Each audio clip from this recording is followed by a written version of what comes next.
오늘의 주요 뉴스입니다. 이재명 대통령이 다음 달 미국을 방문해 트럼프 대통령과 정상회담을 하는 방안을 한미 양국이 조율 중인 것으로 전해졌습니다.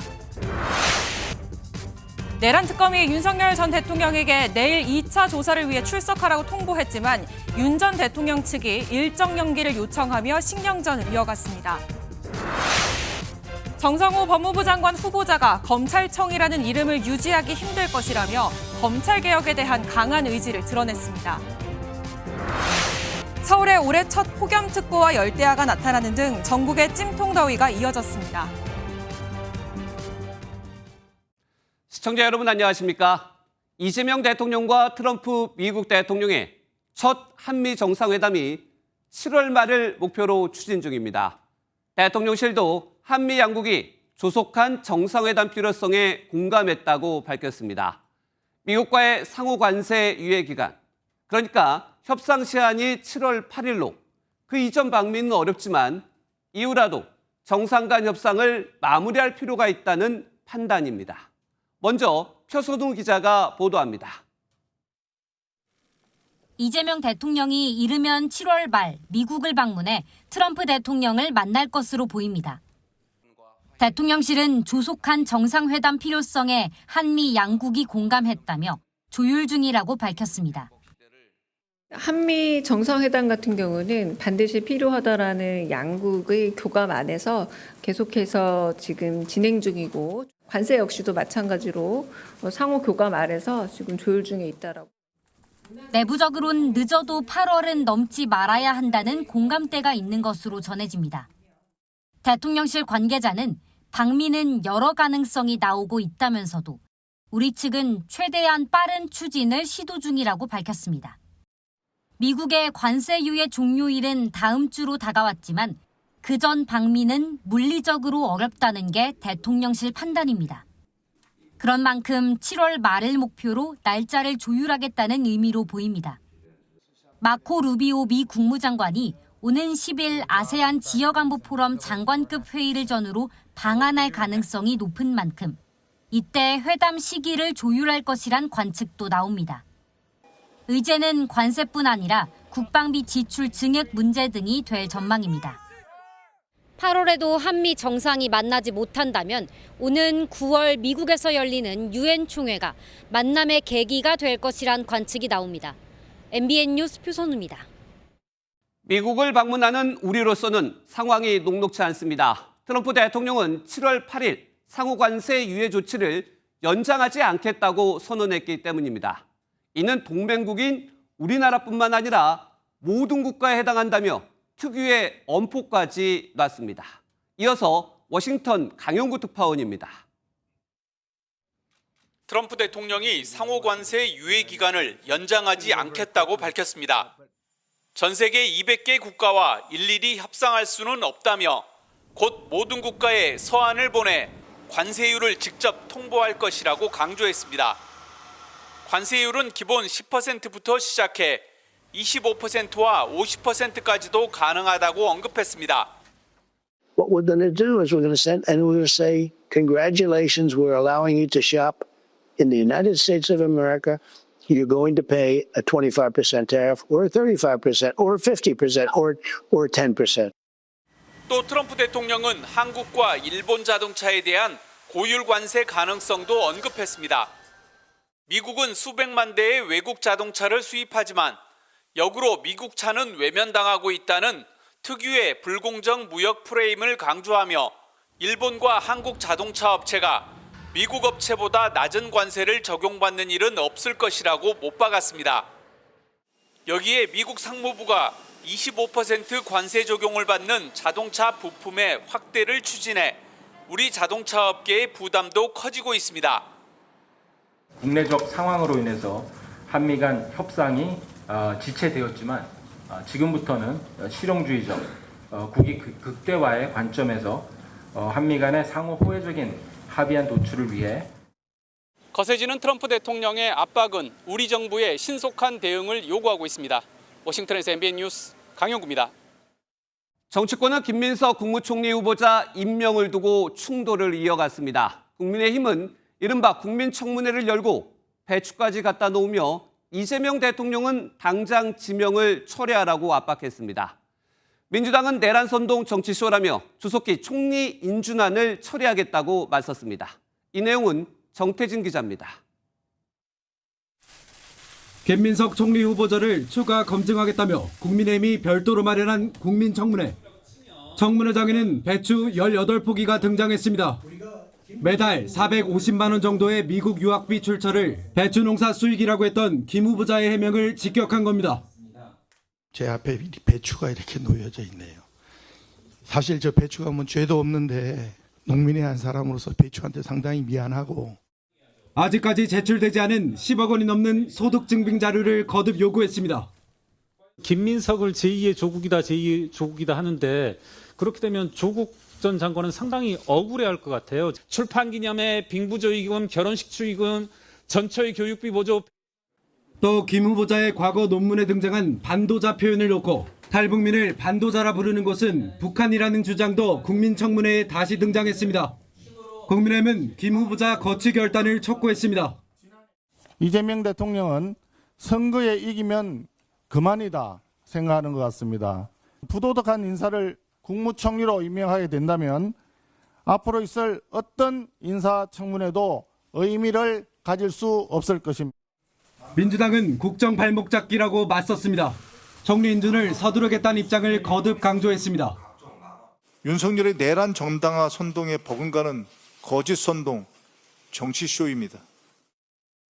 총리 인준을 두고 여야의 대립이 치열합니다. 우원식 국회의장은 다음 달 3일 총리 인준안 표결을 위한 여야 합의를 촉구했지만 합의는 쉽지 않아 보입니다. MBN 뉴스 정태진입니다. 여야 갈등은 오늘 시작된 추경안 심사에서도 드러났습니다. 국민의힘이 내일까지 더 심사하자며 한때 보이콧을 선언했다가 오들어 심사가 정상화됐습니다. 추경안의 범위와 내용 등을 두고서는 입장 차이가 여전합니다. 이어서 정태웅 기자가 보도합니다. 신속한 추경안 처리를 강조한 더불어민주당과 졸속 심사를 받겠다고 밝힌 국민의힘은 추경 심사가 시작되기 전부터 신경전을 펼쳤습니다. 민주당은 오늘 이 시간부로 민생 방해 세력과의 전면전, 민생 전면전을 선언합니다. 민생 회복의 골든타임을 위해 오늘 하루 정책 질의를 진행하겠다는 민주당의 방침에 국민의힘은 하루 만에 30조 원이 넘는 추경안 심사가 이루어지는 건 졸속이라며 반발했습니다. 결국 추경을 심사할 예산결산특별위원회 회의 시작과 동시에 국민의힘 의원들은 회의장을 빠져나갔습니다. 졸속 심사를 통해 정부의 거수기 역할을 할 생각은 추호도 없습니다. 지금 당장 독단적인 예결위 운영을 멈춰야 합니다.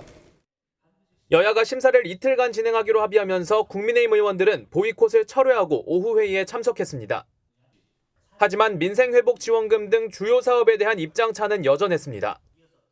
30조 추경하느라고 22.8조 국채 발행한 겁니다. 결국 15만씩 나눠 갖고 45만 원씩 더 내자. 이게 추경의 핵심입니다.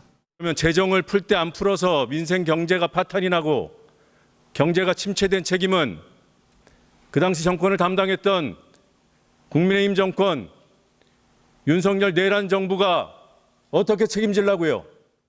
이틀간의 심사 뒤 6월 임시국회 내인 다음 달 4일까지 추경안을 처리하겠다는 민주당의 입장은 변함이 없어 향후에도 여야 충돌은 불가피할 전망입니다. MBN 뉴스 정태용입니다. 이재명 대통령이 다음 달 3일 취임 한 달을 맞아 첫 기자회견을 갖습니다. 역대 대통령이 취임 100일쯤 첫 기자회견을 했던 것과 비교하면 상당히 빠른 행보인데 직접 소통을 강조하는 이 대통령의 의지가 강하게 반영된 걸로 전해집니다. 송주영 기자가 보도합니다. 이번 주 목요일 오전 10시 이재명 대통령이 취임 후 첫 기자회견을 합니다. 단상을 없애고 부채꼴 모양으로 둘러앉아 소통하는 타운홀 미팅 형식으로 진행됩니다. 취임 한 달을 맞아 대통령의 30일 언론이 묻고 국민에게 답하다라는 주제로 열립니다. 이번 기자회견은 인수위 없이 출발한 이재명 정부의 국정 운영 조기 안착을 알리고 앞으로의 국정 운영 방향과 주요 정책 등에 대해 활발히 소통하는 자리로 마련될 것입니다.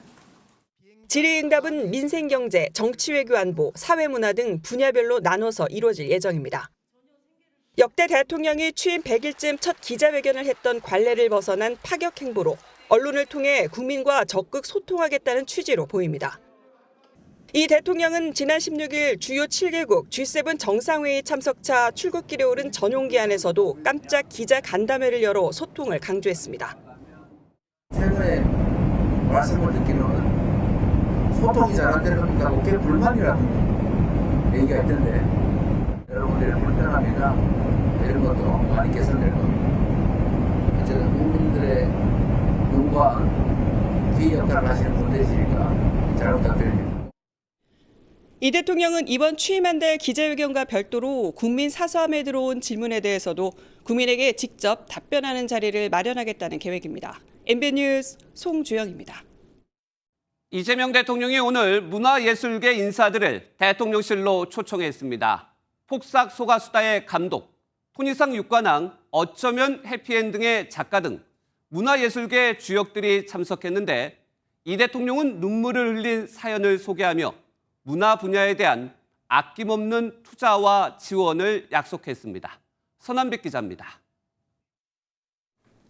국제적인 상을 받은 대표적인 문화예술인들이 한자리에 모였습니다. 이재명 대통령이 대표 작품들을 살피며 행사 전 미리 환담을 나눕니다. 이 영화 제작에 지원은 좀 받으셨어요? 이 대통령이 문화 강국의 꿈을 주제로 우리 문화예술인을 격려하는 자리입니다. 토니상 육관왕을 석권한 뮤지컬 어쩌면 해피엔딩의 박천유 작가와 성악가 조수미, 드라마 폭삭 소가수다의 연출자 김원석 감독 등이 참석했습니다. 김혜경 여사는 이 대통령이 폭삭 소가수다를 보고 눈물을 흘렸던 이야기를 꺼냈습니다. 그런데 아마도 감사합니다. 그 주인공 애순이를 보면서 우리 현대사의 어머님, 누이 이런 것들을 생각했었던 것 같아요. 이 대통령은 한국의 드라마가 산업적으로도 큰 가능성을 보여주고 있다고 말했습니다. 대한민국의 문화를 대대적으로 키워서 우리 국민들의 일자리도 만들고 또 세계적으로 소위 대한민국의 소프트 파워를 키우는 이 대통령은 김구 선생의 발언을 인용해 문화 강국의 꿈을 이뤄가자고 강조했습니다. 김구 선생이 말씀하신 문화 강국으로 우리가 들어가는 초입에 서 있는 것 같습니다. 이 대통령은 문화예술 분야에선 탁상 공론이 아닌 수요자가 원하는 정책을 찾고 실현해야 한다며 투자와 지원을 아끼지 않겠다고 강조했습니다. MBN 뉴스 선한빛입니다. 네, 오늘 정치 톡톡은 정치부 김현 기자와 이어갑니다. 김 기자, 첫 번째 주제부터 가볼까요? 뒤에 보니까 빵점, 0점, 누가 누구한테 점수를 매긴 겁니까? 네, 국민의힘 김용태 비대위원장이 한 이야기인데요. 네. 김용태 비대위원장 말씀하신 것처럼 0점이 아니라 빵점이라는 표현을 썼습니다. 예. 오늘 퇴임 기자회견에서 이 국민의힘 개혁 점수를 매겨달라 이런 질문을 받았는데 이 0점을 속되게 부르는 빵점이라는 표현을 써가면서 이 강도 높은 비판을 내놨습니다. 저희 개혁에 대한 점수를 말씀드리면요. 빵점이라고 생각합니다. 네, 그리고 한 발 더 나아가서 기득권 세력이 변화를 가로막고 있다면 이 국민의힘에 더 이상 미래는 없다라고까지 말했는데요. 이 자신이 추진했던 혁신안들이 주류 세력 반발로 좌절되자 이 반감을 표시한 것으로 분석됩니다. 네, 다음 두 번째 주제로 한번 볼까요? 나경원 의원 최근에 국회에서 농성을 하고 있는데 뭐 에어컨 앞에서 농성한다고 해서 뭐 바카스 농성이다, 웰빙 농성이다 이런 얘기가 나와요. 네, 그렇습니다. 나경원 국민의힘 의원이 국회에서 나흘째 이 네. 김민석 총리 후보자 지명 철회 등을 요구하면서 농성을 이어가고 있는데요. 이 나 의원의 농성을 두고 민주당에서 말씀하신 것처럼 바캉스 농성이라는 비아냥이 쏟아지고 있습니다. 네. 저도 농성꽤나 해봤지만 이런 좋은 환경에서 편안하게 투쟁할 수 있는데 제가 왜 그때 그렇게 고생을 했는지 하는 생각이 듭니다. 역시 선수는 무시할 수가 없나 봅니다. 네, 그리고 민주당 박홍근 의원도 나경원 의원이 커피를 마시고 선풍기를 틀면서 이 마치 캠핑 같은 바캉스 같은 모습이라며 나 의원의 시위를 평가절하하기도 했습니다. 그럼 농성에 나선 당사자 나경원 의원은 기분이 좋지는 않을 것 같은데 반박이 좀 있었습니까? 네, 그렇습니다. 나경원 의원은 지난 2023년에 이재명 대통령의 당식 농성을 예로 들었습니다. 예. 이재명 대통령이 당 대표 시절 오전 10시부터 오후 10시까지 당식 농성을 하고 이 나머지 시간은 휴식을 취했던 적이 있었거든요. 바로 이 부분을 비판했습니다. 이재명 대통령 당대표 시절 단식은 웰빙 단식, 출퇴근 단식 아니었습니까? 고작 하루 몇 시간 단식 퍼포먼스를 벌이던 정당이 이제 와서 누굴 조롱합니까? 네. 그런데 지금 나경원 의원이 김민석 후보자 임명 철회를 주장하면서 사실은 농성을 하고 있는 거잖아요. 그런데 국회에서 김민석 후보자를 만났다면서요? 네, 그렇습니다. 나경원 의원이 있는 곳에 김민석 후보자가 방문을 하면서 방문을 했어요? 만남이 예. 이루어졌는데요. 어떤 모습이었는지 직접 보시겠습니다. 단식하시는 건 아니지? 단식하지 마. 단식해도 안 내려올 거잖아. 네, 단식은 하지 말라면서 서로 걱정하는 모습을 보이기도 했지만 곧바로 자료 제출을 두고 날선 신경전이 이어졌습니다. 그래, 확실히. 우리 유관성이 이래. 나경원 의원님이 원래 좀 자료 좀 내요, 자료 좀. 우리 자료를 다 드렸어요. 근데 그걸 안 보시더라고, 몇 시간 동안. 중요세 자료 안 냈다고 그러니까 그거는 아니, 빨리 자료를 내세요. 다안 나들을 보니까 안 내. 자료를 고생을 안 하셨어요. 내셨다고 우리 당 고생을 했어요. 자, 수고. 내용을 보면은 서로 존중하는 모습이지만 말들이 상당히 뼈 있는 말들이 오고 갔습니다. 지금까지 정치부 김영 기자였습니다. 감사합니다. 네, 특검 소식으로 뉴스 이어갑니다. 3대 특검 중 속도가 가장 빠른 내란 특검팀은 윤석열 전 대통령에게 내일 2차 조사를 위해 다시 출석할 것을 통보했습니다. 윤 전 대통령 측은 재판 준비를 이유로 일정을 목요일 이후로 미뤄달라고 요청했지만 이 특검팀은 이를 받아들이지 않았습니다. 다만 내일 불출석하더라도 곧바로 체포영장을 청구하는 대신 한 번 더 소환 통보를 하겠다고 했습니다. 최희지 기자가 보도합니다. 지난 28일 내란 특검은 윤석열 전 대통령을 소환해 14시간가량 첫 소환 조사를 진행했습니다. 오후 조사 불연 거부하신 이유가 뭡니까? 특검은 윤 전 대통령의 1차 조사 이후 곧바로 2차 소환 일정을 통보했습니다. 오늘로 2차 소환 일정을 통보했지만 윤 전 대통령 측이 방어권 보장을 이유로 조정을 요청하면서 하루 늦춘 내일 오전 9시로 출석 일자를 재통보했습니다.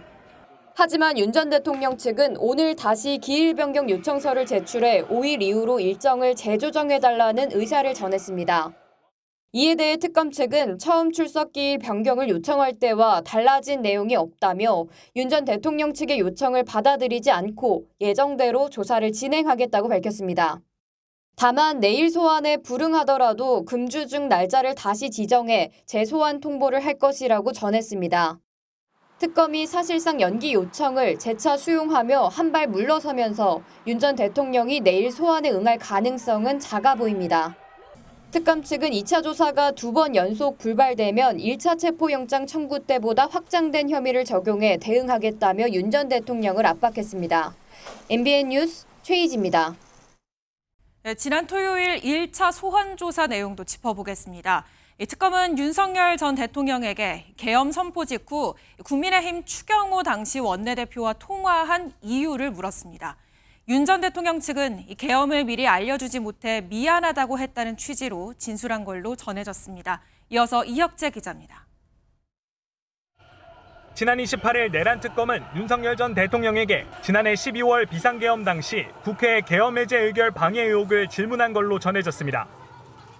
비상계엄 선포 직후 윤 전 대통령이 추경호 전 국민의힘 원내대표, 나경원 국민의힘 의원과 연달아 통화를 한 이유가 뭔지 캐물은 겁니다. 당시 추 전 원내대표는 국민의힘 의원들에게 국회가 아닌 당사로 모이라고 알리면서 계엄 해제 표결을 방해하려 한 것 아니냐는 의혹을 받았습니다.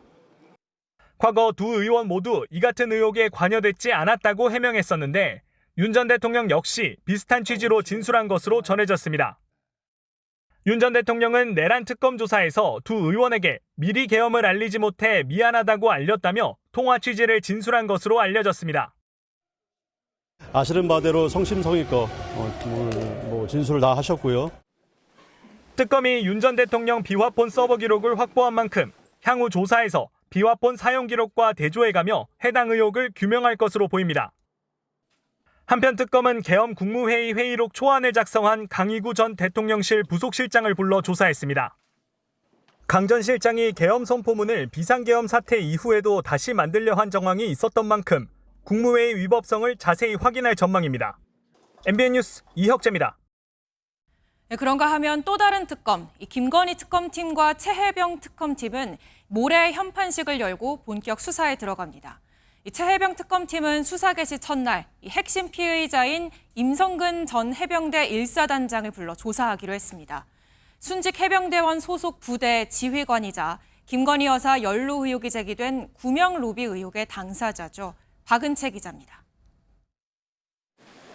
김건희 특검팀과 순직해병 특검팀이 모레부터 본격 수사에 들어갑니다. 김건희 특검은 광화문 건물 내부 공사가 완료돼 이틀 뒤인 다음 달 2일 오전 현판식을 연다고 밝혔습니다. 김 여사 관련 모든 사건도 이첩받은 상태입니다. 그런데 어떤 부분 첫 수사 예상하시나요? 말씀드리기 곤란하고요. 지금도 준비 중에 있습니다. 같은 날 순직해병 특검 역시 현판식을 열고 수사에 본격 들어갑니다. 두 팀 모두 특검법상 준비기간 20일을 모두 사용했습니다. 특검팀은 현판식 하루 전인 내일 순직한 최혜병이 안장된 대전 현충원 묘역을 찾아 참배하고 진상규명 의지를 다질 계획입니다. 그간 지금 사실 확인되지 않은 내용들이 너무 많잖아요. 그래서 수사 기간 동안 최선을 다해서 밝혀지지 않은 의혹 이런 것들을 좀 확인하는 것, 이게 저희가 지금 할 도리가 아닌가 그렇게 생각하고 있습니다. 수사 개시 첫날엔 의혹의 핵심 당사자인 임성근 전 해병대 1사단장을 불러 조사합니다. 임 전 사단장의 업무상 과실치사 혐의를 비롯해 수사 외압을 통한 불법 구명로기 의혹 등을 조사할 방침입니다.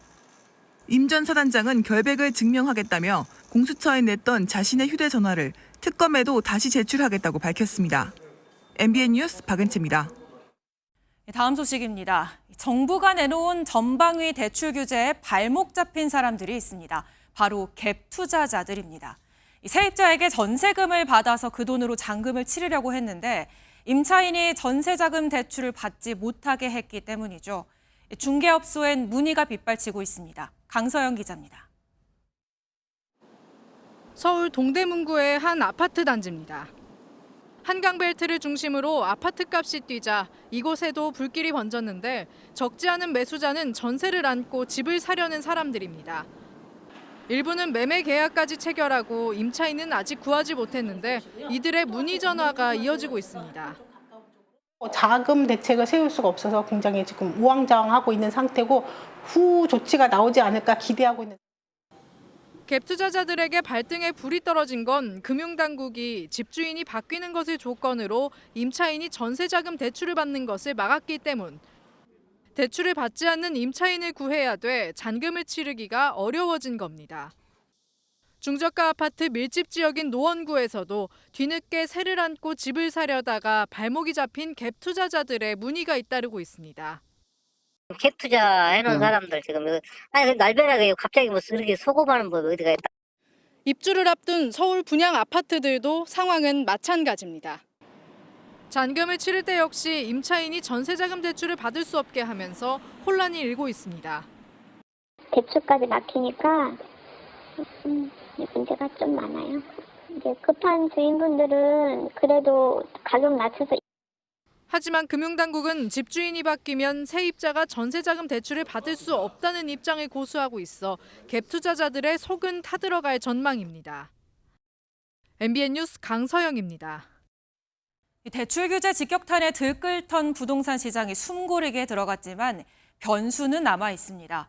대출 규제가 주택 수요를 잡는 대책이었다면 이재명 대통령이 대선 당시 공언했던 공급 대책은 언제 나오느냐 하는 것인데요.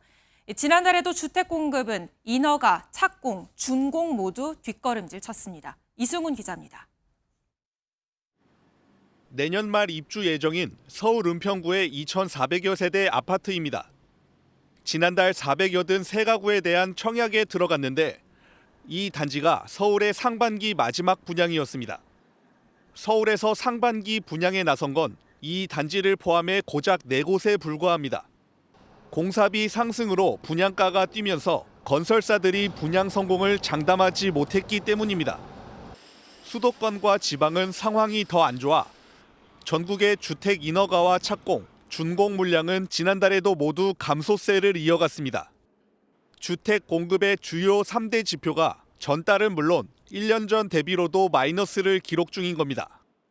올해 서울 아파트 입주 예정 물량은 4만 6천여 가구입니다. 하지만 내년으로 간다면 입주 예정 물량은 절반 수준으로 뚝 떨어집니다. 시장은 정부가 예고한 부동산 공급 대책이 언제 나올지 주목하고 있습니다.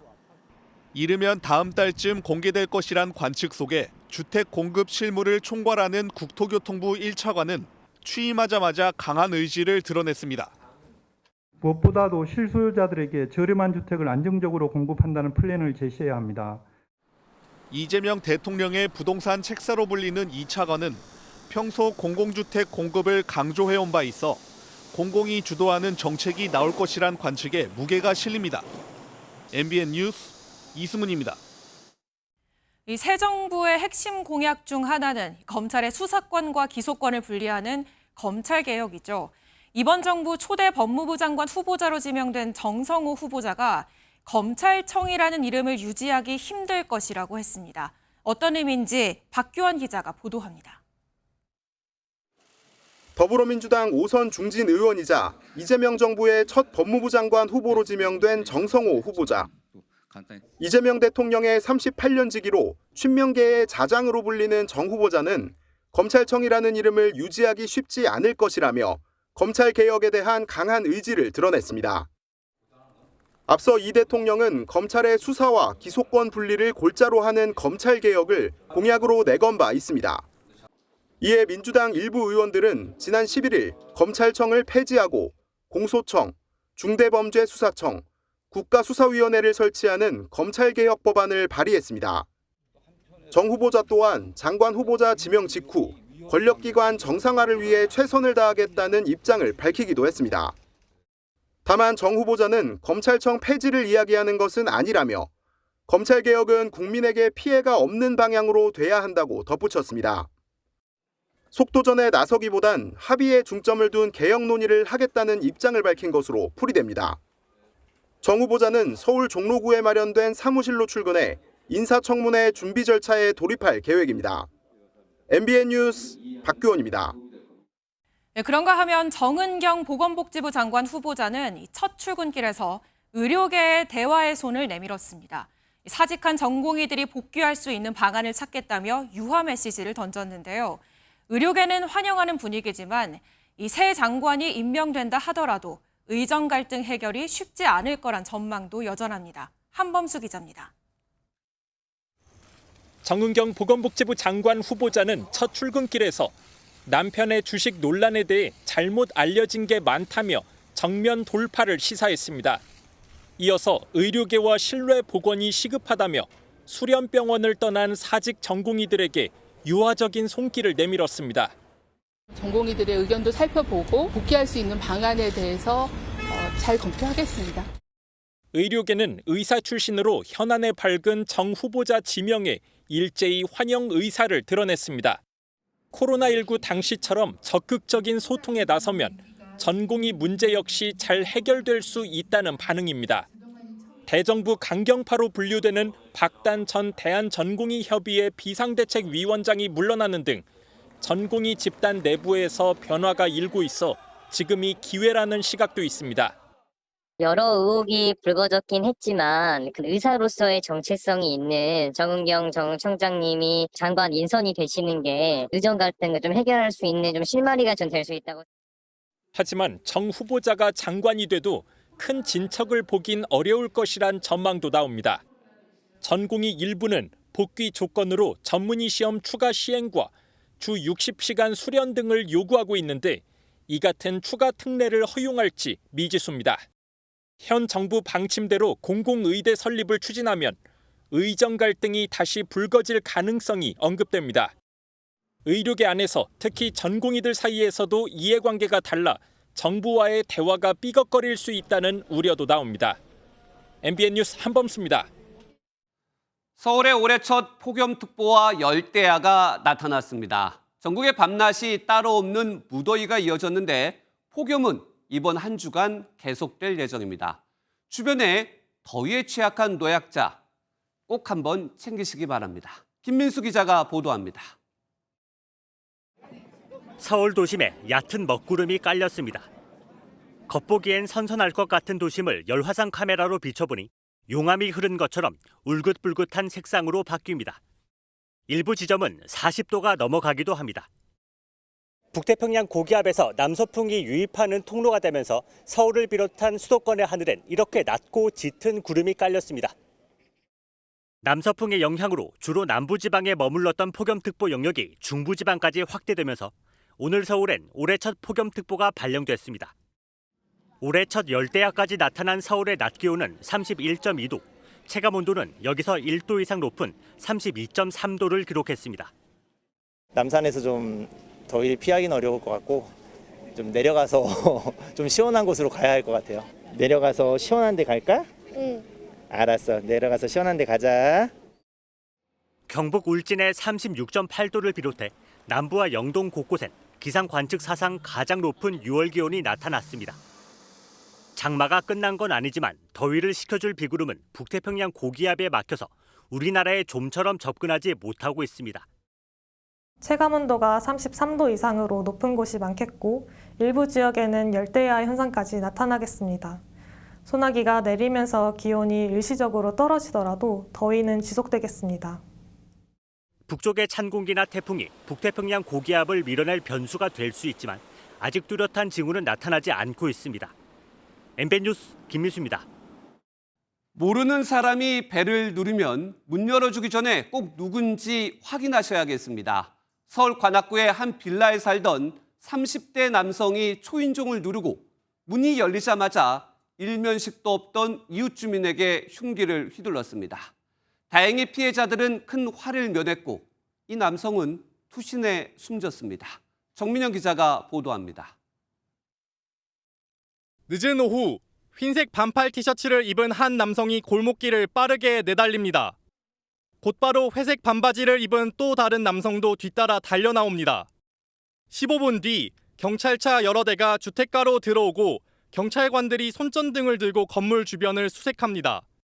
어젯밤 8시 반쯤 서울 관악구의 한 빌라에서 30대 남성 A씨가 이웃집을 찾아가 초인종을 누른 뒤 문이 열리자 흉기를 휘둘렀습니다. 과학수사대 차 여기다 태워놓고 순찰차 있었고 이 옆 건물에서도 경찰들 나오고 막 그랬거든요. 피해자들은 어깨와 발목 부위를 다쳤지만 다행히 생명에는 지장이 없는 것으로 알려졌습니다. A씨가 휘두른 흉기에 다친 피해자들은 범행이 발생한 빌라에서 240여 미터 떨어진 편의점까지 맨발로 도망쳐왔습니다. 범행 직후 A씨는 빌라 인근에서 심정지 상태로 발견됐는데 경찰은 A씨가 스스로 뛰어내린 것으로 보고 있습니다. 피해자들은 초인종 소리를 듣고 문을 열자마자 A씨가 흉기를 휘둘렀다며 일면식도 없었다는 취지로 진술한 것으로 전해졌습니다. 경찰 관계자는 피해자들이 치료를 마치는 대로 A씨의 범행 동기 등 정확한 사건 경위를 확인할 방침이라고 밝혔습니다. MBN 뉴스 정민영입니다. 꼼꼼한 관찰력이 보이스피싱 피해를 막고 범인을 잡은 사례입니다. 한 남성이 은행 ATM에서 다량의 5만 원권을 입금한다는 신고가 접수됐습니다. 경찰이 잡고 보니 보이스피싱 인출책으로 드러나면서 공범도 쫓고 있습니다. 최하은 기자가 단독 보도합니다. 늦은 저녁 한 대로변에 경찰차 한 대가 나타나고 경찰관들이 내리더니 한 시민이 가리키는 곳으로 다가갑니다.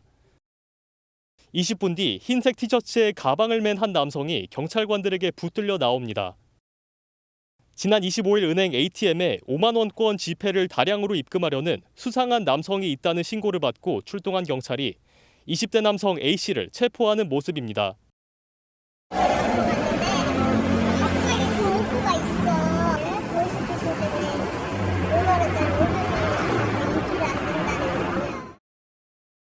당시 A씨는 5만 원권으로 1,700만 원 상당을 갖고 있었는데 10여 차례에 걸쳐 송금하다가 결국 덜미를 잡혔습니다. 경찰 조사 결과 A씨는 보이스피싱 조직 인출책으로 드러났습니다. A씨는 텔레그램으로 보이스피싱 관리자와 소통하며 카드 여러 장으로 현금을 인출해 다른 계좌로 입금하고 있던 것으로 조사됐습니다. 해당 조직은 피해자에게 신용카드가 발급됐다고 속였는데 그런 사실이 없다고 하자 금감원과 검찰 등에 알아보라며 가짜 번호를 준 뒤 보이스피싱 사기를 벌인 것으로 조사됐습니다. 돈과 신용카드 등을 압수한 경찰은 A씨를 지난 27일 구속하고 나머지 보이스피싱 조직 일당을 추적하고 있습니다. MBN 뉴스 최하원입니다. 이번엔 현행법상 허점을 노린 보이스피싱 피해 사례입니다. 금융사기 피해가 발생하면 돈을 인출하는 추가 피해를 막기 위해 계좌를 동결시키는 지급정지 제도가 있습니다. 그런데 속아서 5천만 원을 송금한 남성이 이 지급정지를 요구했지만 은행이 거절했습니다. 당연히 억울하겠죠. 안유정 기자가 단독 취재했습니다. 50대 직장인 A씨는 지난달 한 통의 전화를 받았습니다. A씨가 가입한 로또 번호 예측 사이트에서 개인정보가 유출됐다며 가상화폐로 피해를 보상해주겠다고 했는데 실은 사기였습니다. 중분을넣으라고 그러나요 또? 저희가 대출을 왜 신청을 하는 거죠 이제? 저희가 이제 매수 기록 남겨야 된다고 했잖아요. 피싱범의 요구에 A씨는 결국 대출을 받고 5천만 원을 송금했습니다. 워낙 복잡하게 이거 눌려라 저거 눌리라고 해서 저도 코인을 잘 모르는 상태다 보니까 A씨는 곧장 은행에 지급정지 신청을 했지만 받아들여지지 않았습니다. 현행법상 금융기관은 사기 계좌로 의심되면 즉시 계좌를 정지해야 하지만 재화의 공급을 가장한 행위, 즉 가상화폐를 주겠다며 접근한 사기는 예외였기 때문입니다. 세군데 중요한 게 아니고요. 해당 이체권은 정기통신금융사기에 해당이 되는 내용이 아니셔서 저희가 지급정지를 해드릴 수가 없습니다. 통신금융사기법의 취지와는 달리 형식적인 표현에 의해서 사실상 같은 사기 피해자임에도 불구하고 지급정지가 안 되는 지난 21대 국회에서 경찰청 산하로 사기정보분석원을 만들고 신종 사기 사건에 대해서도 지급정지 요청을 할 수 있게 하는 법안이 발의됐지만 결국 폐기됐습니다. MBN 뉴스 안유정입니다. 고속도로 한복판에 새끼 고라니가 펄쩍펄쩍 뛰어다니는 아찔한 상황이 벌어졌습니다. 이 광경을 복귀하던 경찰 사이카 순찰팀이 보자마자 생포작전에 나섰고 다행히 사람과 동물 모두 무사했습니다. 이재호 기자입니다. 고속도로를 달리는 경찰 사이카 순찰팀이 갑자기 교통을 통제합니다. 주행 중인 차들이 서행하도록 유도하고 포위망을 좁혀가는 사이카의 앞에는 새끼 고라니 한 마리의 모습이 보입니다.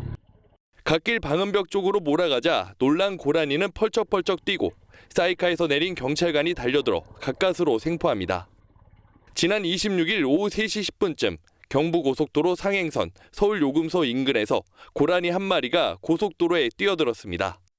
4차선, 5차선 요 차 사이로 펄쩍펄쩍 뛰어가는 거 발견하고 갓길 방음벽 쪽으로 밀어서 포획을 하게 된 겁니다. 경호 교육을 마치고 복귀하던 순찰팀 6명은 이곳 요금소 주변에서 고라니를 붙잡아 한국도로공사에 인계했습니다. 자동차들의 빠른 속도에 자칫 큰 사고로 이어질 뻔했습니다. 야생동물이나 낙하물 같은 게 있게 되면 대형 사고로 이어질 수 있기 때문에 저희가 보는 순간 몸이 먼저 반응을 했습니다. 경찰이 10분 만에 포획에 성공하면서 2차 피해는 발생하지 않았습니다. MBN 뉴스 이조입니다. 미국에서 산불을 끌어온 소방관들이 괴한의 총에 맞아 숨지는 사건이 발생했습니다. 용의자가 소방관을 유인하기 위해 고의로 불을 지르고 매복해 있다가 공격했다는 점에서 큰 충격을 주고 있습니다. 김태희 기자입니다. 산 중턱에서 연기가 피어오르고 주변에는 무장한 경찰과 보안 요원들이 배치돼 있습니다. 현지 시각 29일 오후 2시쯤 미국 아이다호주에서 산불 진화 작업에 나선 소방관들이 괴한의 총격을 받았습니다. 이 사건으로 최소 소방관 2명이 숨지고 1명이 크게 다쳐 병원으로 이송돼 수술을 받았습니다. 당국은 저격수가 탑승한 헬기 2대까지 투입해 총격범을 추적했는데 한때 총격전이 벌어지기도 했습니다. 5시간 만에 현장 인근에서 용의자로 추정되는 남성 시신과 총기가 발견됐습니다. 당국은 이번 산불이 소방관을 유인하기 위한 고의적 방화였을 가능성이 크다고 보고 있습니다. 화재가 시작된 지 30분 만에 총격이 발생한 점도 의도적인 범행 가능성에 무게를 싣고 있습니다. That the suspect started the fire, and we do believe that it was an ambush and it was intentional. 사건이 발생한 아이다호주 캠필드 산에는 한때 주민 대피령이 내려졌지만 용의자의 시신이 발견된 이후 해제됐습니다. 브래드 리틀 아이다호주 주지사는 용감한 소방관들을 노린 극악무도한 공격이라며 깊은 유감을 표했습니다. 당국은 산불이 완전히 진화된 후 현장을 정밀 수색해 추가 무기와 범행 수단이 더 있었는지 조사할 계획입니다. MBN 뉴스 김태희입니다. 영국의 유명 음악 축제 무대에서 이스라엘군의 죽음을 이라는 구호가 나왔습니다. 이 장면은 BBC를 통해 그대로 생중계됐고 주영 이스라엘 대사관과 영국 정부는 이 해당 가수를 강하게 비판했습니다. 이상엽 기자가 보도합니다. 수많은 사람들이 영국의 유명 록 음악 축제인 글래스턴베리 축제에 모였습니다. 객석에는 팔레스타인 국기가 눈에 띕니다. 팔레스타인 해방을 지지하는 가수들의 공연이 예정되자 팬들과 팔레스타인 해방 지지자들이 축제장에 몰린 겁니다.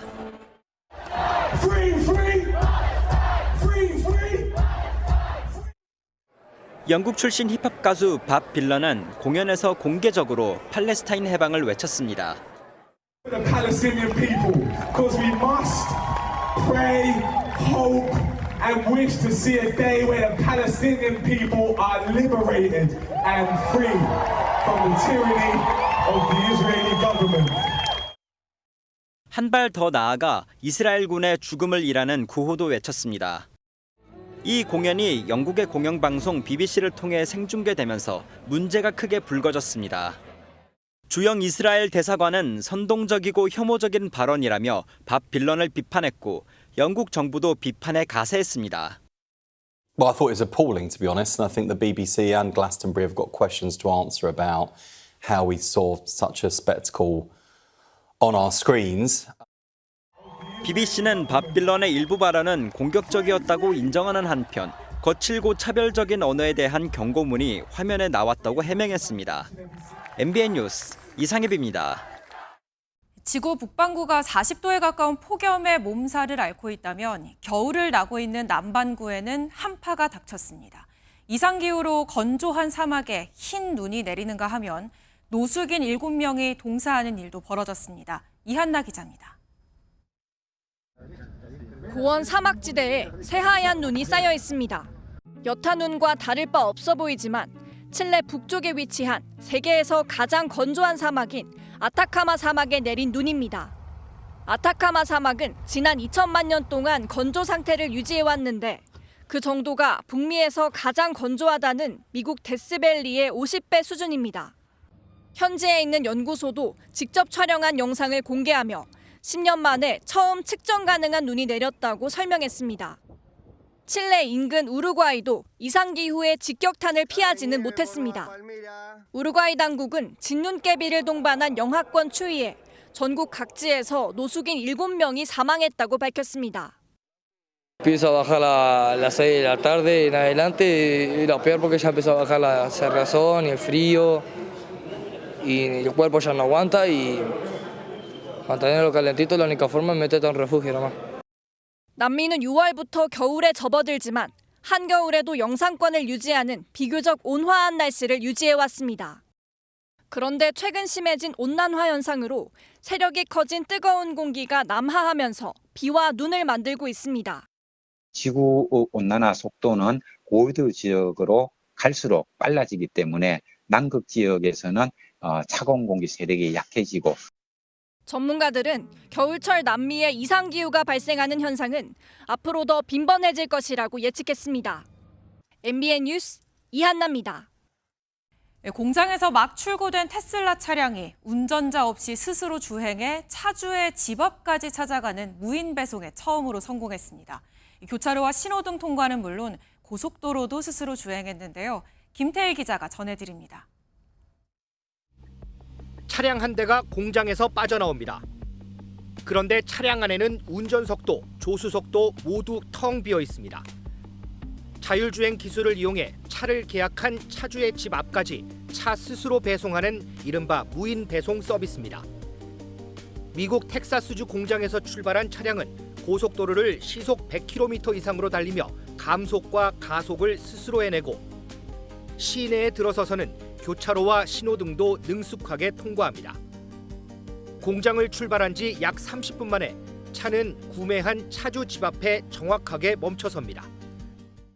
테슬라 CEO 일론 머스크는 일절 사람이 개입하지 않은 완전 자율주행이라며 고속도로에서 사람 없이 완전히 자율주행한 것은 업계 최초라며 의미를 부여했습니다.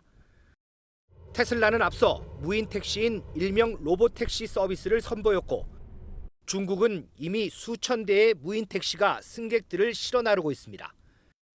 반면 우리나라는 지난해 9월 서울 강남 지역에서 심야 시간대 자율주행 택시 서비스를 시범 도입하는 등 아직도 걸음마 단계입니다.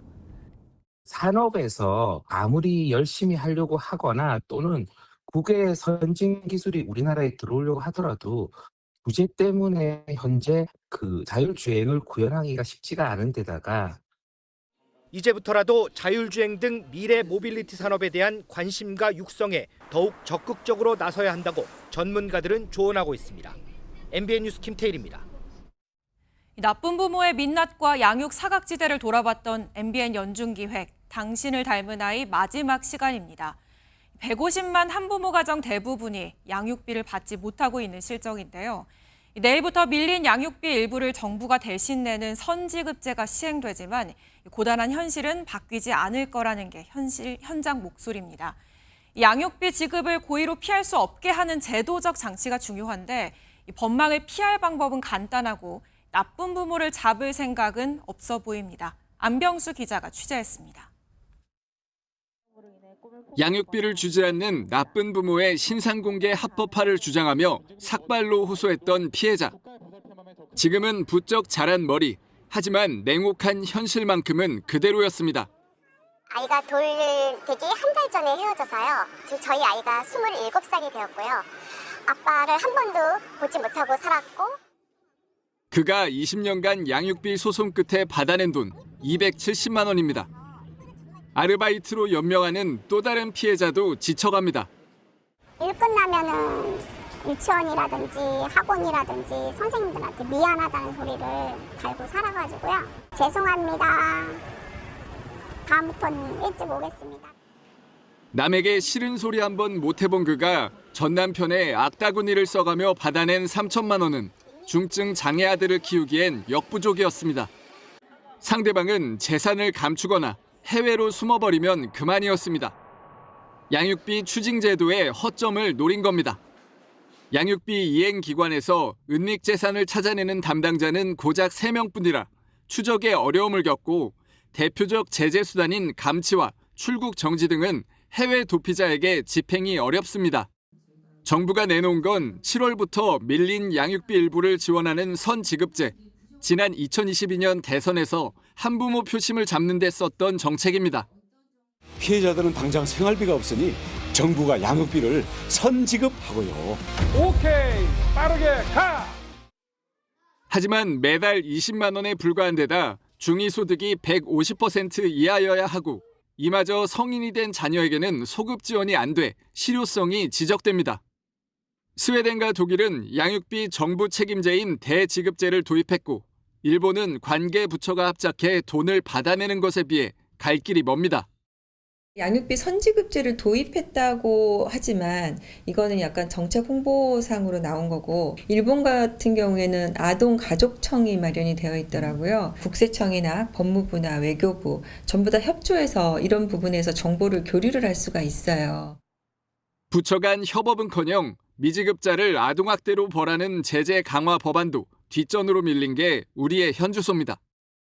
전국 한부모 10명 중 8명은 여전히 단 한 푼의 양육비를 구경도 못하거나 제대로 받지 못하고 있습니다. MBN 뉴스 안병수입니다. 일생일대 이벤트인 결혼 준비, 생각보다 쉽지 않죠. 선택할 건 많고 비용은 부담스럽고 정작 내 취향은 뭔지조차 헷갈리기 십상입니다. 이럴 때 AI 도움을 받아 똑똑하게 결혼을 준비하는 예비 부부들이 늘고 있는데요. 민지숙 기자가 취재했습니다. 예비 신부 장유정 씨는 체험형 웨딩 투어를 찾았습니다.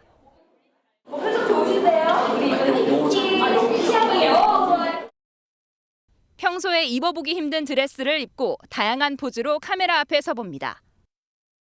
저희 둘 다 직장인이어가지고 매주 업체를 이렇게 둘러보고 상담을 받는 게 조금 어려웠는데 올인원으로 체험할 수 있는 서비스들도 잘 되어 있고.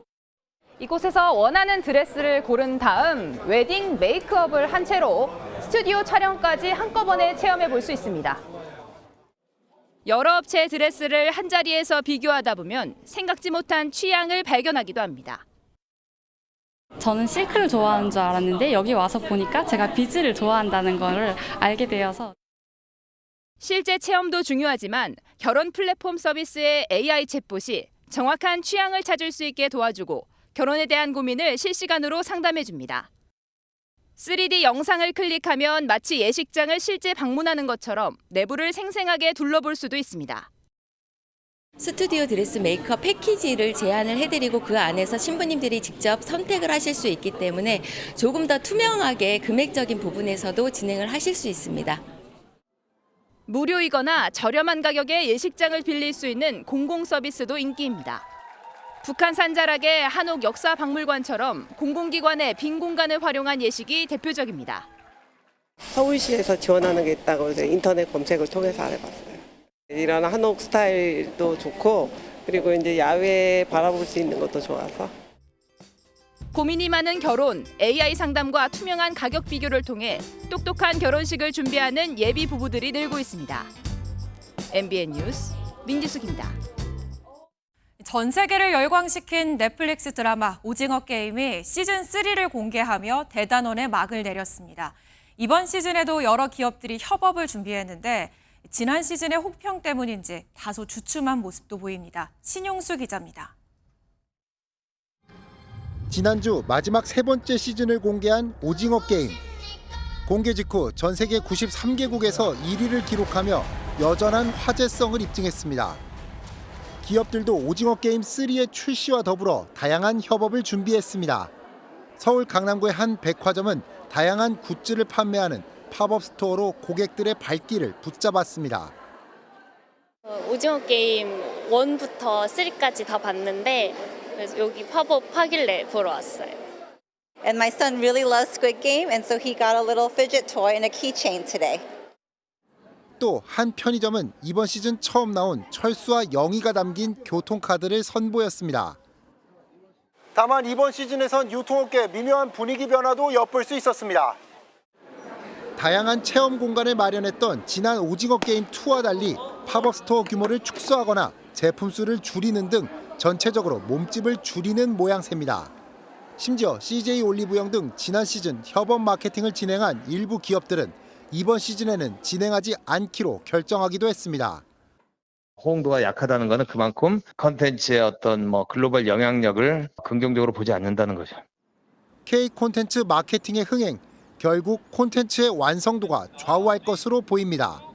MBN 뉴스 신용수입니다. 프로농구 KCC에서 한솥밥을 먹게 된 허훈 형제가 오늘 처음으로 팀 훈련에서 손발을 맞췄습니다. 동생 허훈의 패스를 받은 형 허웅의 시원한 3점 슛. 곧 경기장에서도 볼 수 있겠죠? 스포츠 뉴스였습니다.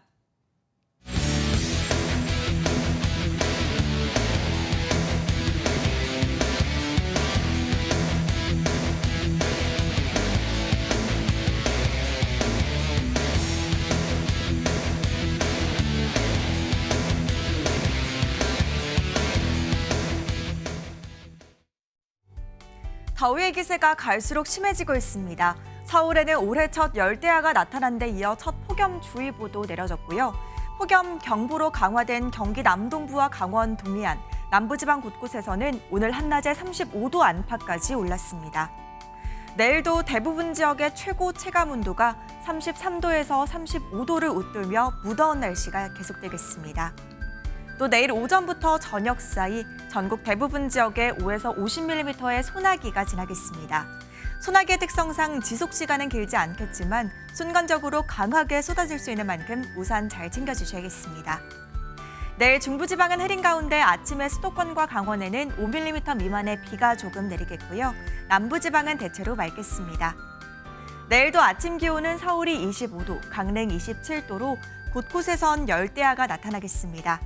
낮 기온은 서울이 30도, 대전 32도, 광주와 대구도 35도까지 올라 오늘만큼 덥겠습니다. 당분간 별다른 비 소식은 없겠고요. 밤낮 없는 더위는 이번 주 내내 이어지겠습니다. 날씨였습니다.